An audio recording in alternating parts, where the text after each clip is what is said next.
What if the one person you tried your whole life not to want was the only person who ever truly saw you? The storm clouds were already rolling over the Montana sky when Clayton Rudd stepped out onto the porch of his ranch house. The autumn air carried the smell of sage, dust, and something else he couldn't name. Maybe regret, maybe hope, maybe both at once. He set his coffee mug on the railing and watched his ranch hands push the yearlings toward winter pasture. At 34 years old, Clayton had everything a man was supposed to want. 3,000 acres. A herd of 800 strong. A name folks respected from Billings to Great Falls. Everything except a wife.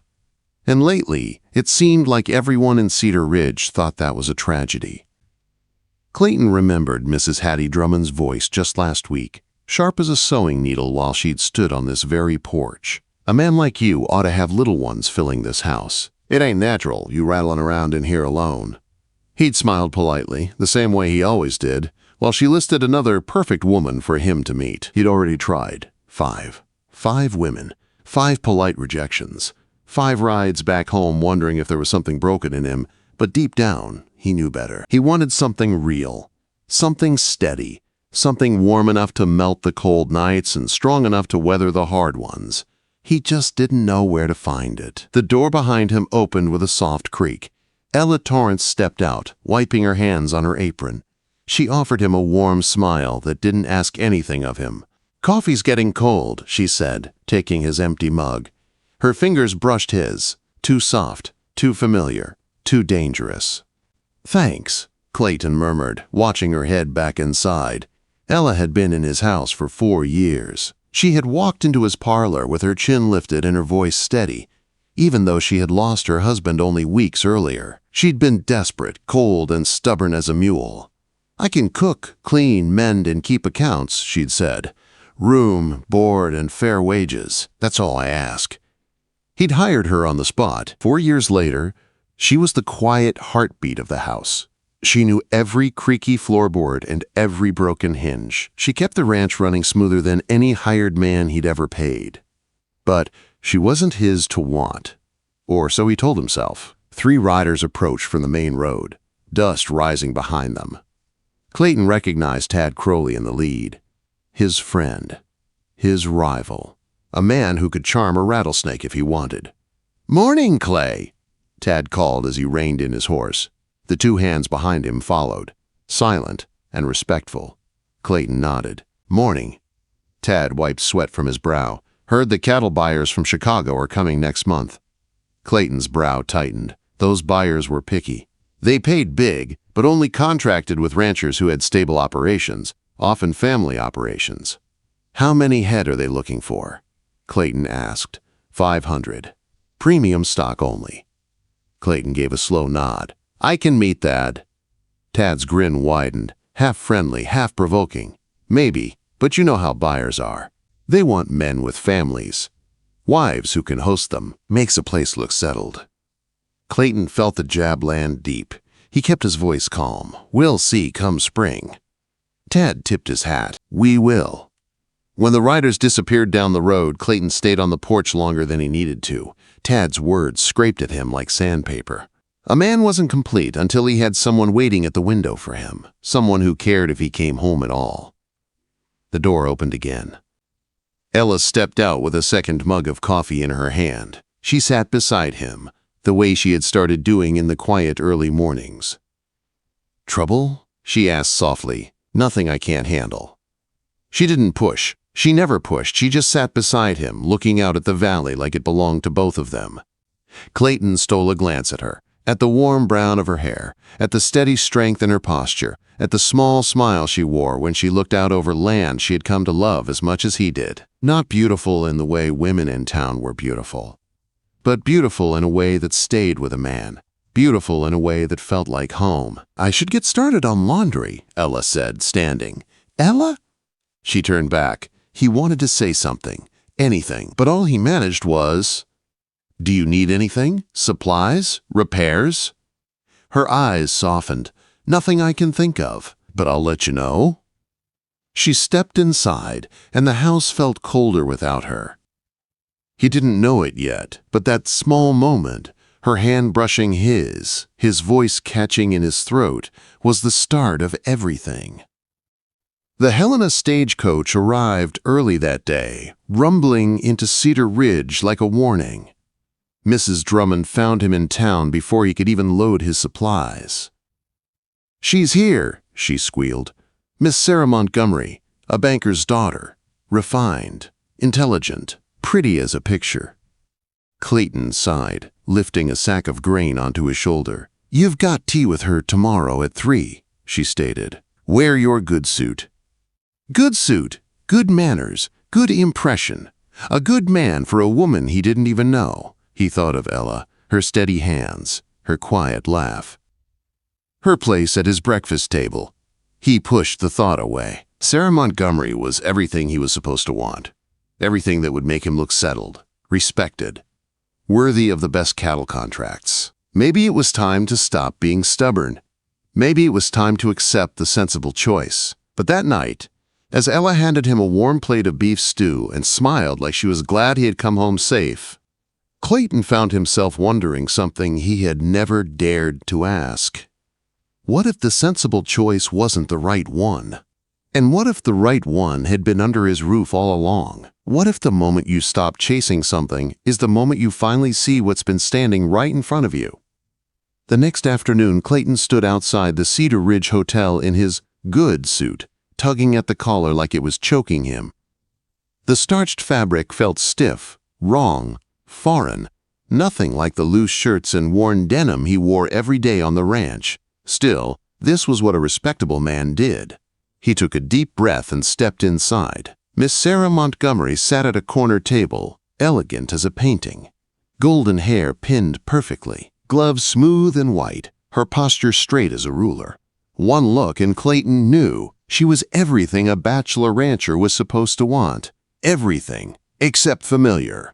"Mr. Rudd?" she asked with a delicate smile. "That's me," he said, feeling all elbows and awkwardness as he took her hand. The next hour passed like a job interview. Polite conversation, small smiles, measured questions. Sarah was knowledgeable, pretty well-spoken. She asked about ranching, about cattle, about land. Everything she said was right. But nothing she said felt warm. Nothing felt like home. After tea, she asked to see his ranch. Clayton agreed. It seemed the proper thing to do. But as they drove the buggy across the open valley, he kept thinking of Ella warming coffee on the stove that morning, humming to herself, hair falling loose from her pins. He shook the thought away. Focus. This was what he was supposed to want. When they reached the ranch house, Sarah stepped down from the buggy, looking around with wide, impressed eyes. "What a substantial property," she said. "I imagine it takes quite a woman to run a home like this." Before Clayton could respond, Ella stepped out onto the porch. She wore her Sunday best dress. Simple brown wool. She'd taken care with her hair. Yet next to Sarah's shining blue riding habit, she looked painfully plain. Clayton's stomach twisted. "Miss Montgomery," he said. "This is Mrs. Torrance, my housekeeper." Sarah offered a curt nod. "How do you do?" "Ma'am," Ella replied politely. Clayton saw it, a flicker in Ella's eyes. Sharp, quick, gone. A sting she tried to hide. It bothered him more than it should. Ella led them inside, bringing out fresh coffee and apple cake. She moved with her usual grace, quiet in the background, making everything easier without drawing attention. Sarah, meanwhile, continued pointing out curtains she'd replace, wallpaper she'd change, rooms she'd prefer arranged differently. Clayton answered politely, but each improvement felt like a small stone dropped in his gut. Then came the moment that shifted everything. Outside, old Otis Parnell came jogging over, breathless. "Boss, the creek fence is down," he said. "Something spooked the herd. We've got cattle breaking through." Clayton's instincts kicked in. "Anyone hurt?" "No, but we gotta move fast." "Go saddle the horses. I'll be right there." He turned to Sarah. "I'm sorry, I should—" "Oh, don't let me stop you," she said brightly. "I'd love to watch. I find ranch management fascinating." Clayton hesitated. "It could be dangerous." She waved her hand. "Nonsense. I'll stay out of the way." She didn't. For the next 2 hours, Clayton and his hands chased down strays, fixed fencing, soothed a spooked mare, and hauled tools through mud. Sarah followed along, skirts lifted, asking questions, smiling like it was entertainment. But Ella stayed back at the house. Watching from the porch, hands tucked in her apron, worry lines creasing her brow. Ready to help, ready to react, ready for him. When the job was done, Clayton found Sarah amusing, charming, perhaps even impressive. But as he rode toward the porch, Ella stepped out to meet him with a warm towel. "You're soaked," she said gently. "You'll catch cold." The way she said it, so simple, so real, hit him like a blow. He took the towel. Their fingers brushed. He looked at her, really looked at her. That's when it happened. Just a moment, just a flicker, but the truth hit him like a hammer. He didn't want Sarah Montgomery. He wanted Ella. The problem was, he had no right to want her. That night, over a simple meal of beef stew and warm bread, Clayton found more peace in listening to Ella talk about ranch chores than he had all day with Sarah's polished conversation. But the peace didn't last. 2 days later, Otis Parnell walked into the barn with his hat in hand, his face tight. "Boss," he said, "you'd best ride into town." "Why?" "It's about Miss Montgomery." Clayton's stomach dropped. "What about her?" Otis cleared his throat. "She was seen having dinner at the hotel last night with Tad Crowley." Clayton froze. "And this morning, too." At the cafe, Vernon Pike said they were holding hands. The hammer fell. Clayton didn't speak. He didn't curse. He didn't even breathe right. He saddled up, rode into town, and found them standing outside the hotel. Too close, smiling too wide. Both of them startled when they saw him. The guilt in their eyes told him everything. "Clay," Tad started, "this ain't—" "It ain't what?" Clayton asked softly. "What it looks like." Sarah flushed pink. "Mr. Rudd, "Ma'am," Clayton said, touching the brim of his hat. "Safe travels back to Helena." That was all. He didn't argue, didn't fight, didn't ask why. He just walked away because some lessons cut deep the first time. He'd chased the idea of a woman like Sarah Montgomery for years, and she'd chosen the first man who charmed her. The road home blurred through dust and regret. But when he reached the ranch, he found a lantern waiting on the porch, and Ella standing in its glow. She stepped forward. "I heard," she said simply. Clayton swallowed hard. Everyone heard. They stood in silence until he finally spoke the truth he hadn't been ready to name. "Maybe it's for the best," he whispered. Ella searched his face gently. "Is it?" Quote. Clayton looked at her then, really looked, and something inside him finally broke open. "I don't know what I'm looking for anymore," he said. Ella's voice softened. "Maybe you do." She stepped closer, close enough that he could smell apple soap and warm bread, close enough to feel her breath, close enough that the whole world fell quiet, except for the beating truth he had been running from for 4 years. He didn't say it aloud, but it echoed in the space between them. It was her. It had always been her. And neither of them were ready for what would happen next. What if losing something you never truly had is what finally shows you what you can't live without? The first winter storm of the season came roaring over the mountains like a living thing. Rain hammered the ground. Wind tore through the ranch yard. Thunder rolled across the sky like angry drums. Clayton was in the barn when it hit full force, securing gear and checking the horses. Rain blew in sideways, soaking him just from the doorway. Through the sheets of cold water, he saw Ella and young Vernon Pike racing to pull the laundry off the line before it blew clear into Wyoming. In seconds, both of them were drenched, clothes plastered to their bodies, hair dripping, boots sinking into the mud. Clayton ran out to help, but the storm was faster. Wind ripped 2 sheets from Ella's hands and flung them into the dark. Lightning cracked so close it rattled the ground. "Get inside!"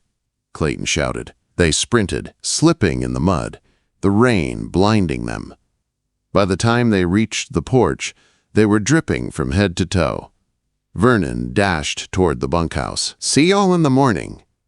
Clayton and Ella stood alone on the porch, rainwater running off the roof like a waterfall. Their breaths came heavy, their clothes clung tight. The storm poured over them wild and relentless. But nothing was louder than the silence between them.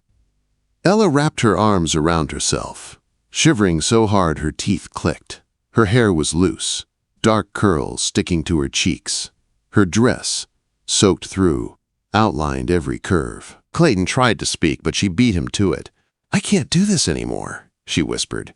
He blinked. "Do what?" "Pretend," she said, voice trembling with cold and truth. "Pretend that I don't see the way you look at me some days. Pretend I don't hear the things you leave unsaid. Pretend I don't feel something every time you walk into a room." Clayton's heart pounded like a fist against his ribs. "Ella, I know I'm just your housekeeper," she broke in, voice cracking. "I know I'm not refined or polished like the women you're supposed to marry, but I'm so tired of acting like I don't want you." She took a shaky breath. "I'm soaking wet, Clayton," she said, voice low and thick with 4 years of longing, "and it's not from the rain." The storm raged around them, but Clayton didn't feel it anymore. He reached for her, slow at first, as if to give her time to run. She didn't, not even a breath of hesitation. She stepped into him, fists gripping the front of his wet shirt. He kissed her. Years of denial broke open like a dam. Her hands slid into his hair, his arms locked around her waist, lifting her, pressing her against him as the storm howled and lightning lit the sky. They didn't stop until they were breathless. "I've been such a fool," Clayton whispered against her forehead. "You've been right here, all this time, right here." She leaned into him, shaking. "I thought you'd never see me." "I see you," he promised, holding her tighter. "I've never seen anything clearer in my life." He pulled her inside before the cold could steal her warmth. The kitchen was dim, the fire low, but it was enough. Ella knelt to stoke the flames while Clayton lit lamps with trembling hands. "You need dry clothes," she said softly. "So do you," he answered. They stood close. Too close. She looked up, face flushed from heat and everything they hadn't said. "Clayton," she whispered, "if we cross this line, we can't go back." "I don't want to go back." He touched her jaw, brushing away a raindrop, or maybe a tear. "What do you choose?" he asked. "You," she breathed. "I choose you." Quote, "The storm outside grew wild, but inside the small warm kitchen, a different storm began. One made of love long hidden, craving long denied, two hearts finally finding their home. 3 days later, they were still moving carefully around each other, touching by accident, then on purpose, smiles lingering longer than before. But neither had said what came next. Then Vernon rode in with the mail. "Special delivery for Mrs. Torrance," he said uneasily. "Came from Ted Crowley." Clayton stiffened. Ella opened the envelope, her brow furrowed. "He's offering me a job," she murmured. "Housekeeper. $50 a month, more than double what you pay me." Clayton's heart dropped. "And," she added quietly, "extra incentives." "Incentives?" Clayton repeated, each word like a blow. Ella swallowed hard. "He invited me to dinner tomorrow night to discuss the position." Dead silence. Clayton's jaw clenched. "You're considering it." Her voice cracked. "I don't know what to consider. I don't know where I stand with you. I don't know what happens if you meet another Sarah Montgomery." Clayton stepped closer. "Ella." "Don't," she said, backing away. "Not unless you can tell me the truth." She walked into the house, leaving him in the yard, rainwater dripping off the porch from the storm 2 days ago. Clayton had faced stampeding cattle, rustlers, freezing winters, but nothing hurt like watching Ella walk away. The next night, Clayton paced the porch like a trapped animal, waiting, praying. Finally, Tad's fancy carriage appeared.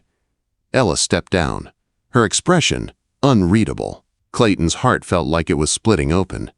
"How was dinner?" he asked carefully. "Informative," she said. "Mr. Crowley is persuasive."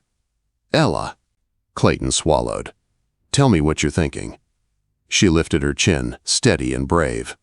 I'm thinking I can't build a life on half answers. I'm thinking passion isn't enough. I'm thinking I deserve to know if you see me as a partner or as a temporary comfort." Clayton reached for her hand, voice breaking. "Don't go to Crowley's," he whispered. "Don't leave, not because I'm jealous, not because I'm scared, but because I love you."